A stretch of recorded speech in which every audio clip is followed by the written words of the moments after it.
मुंबईच्या दिशेने निघालेला मराठा मोर्चा आज लोणावळ्यामधून रायगड जिल्ह्यामध्ये प्रवेश करणार आहे। त्या पार्श्वभूमीवर पुणे मुंबई एक्सप्रेसवेने प्रवास करणाऱ्या प्रवाशांसाठी महत्त्वाची बातमी आहे। आज मराठा मोर्चा मुंबईच्या दिशेने जात असला तरी मुंबई पुणे एक्सप्रेसवे वाहतुकीसाठी खुला राहणार आहे। वाहनांना या एक्सप्रेसवेवरून प्रवास करता येणार आहे।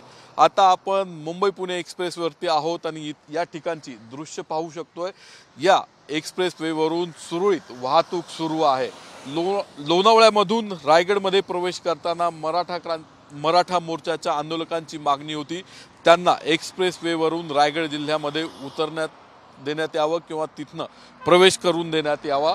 मात्र हायवे पोलिसांनी विनंती केलेली आहे की जुना घाटाचा वापर करावा, नवीन घाट त्यांनी मोर्चेकऱ्यांनी वापरू नये।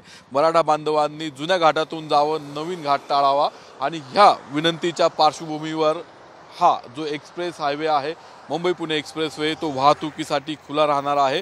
दिवसभर वाहनांना प्रवाशांना या एक्सप्रेसवेवरून प्रवास करता येणार आहे, कारण मराठा क्रांती मोर्चा जुन्या घाटामधून लोणावळ्या आणि खंडाळ्यावरून रायगड जिल्ह्यामध्ये प्रवेश करणार आहे। एक सगळ्यात महत्त्वाची बातमी आज मुंबई पुणेकरांसाठी आहे। मुंबई पुण्यातून प्रवास करणाऱ्या एक्सप्रेसवेने प्रवास करणाऱ्या प्रवाशांसाठी आहे, त्यांना या एक्सप्रेसवेने आज विनादिक्कत प्रवास करता येणार आहे। कॅमेरामन आदर्श कटकेसह नितीन पाटणकर, साम टीव्ही न्यूज, पुणे।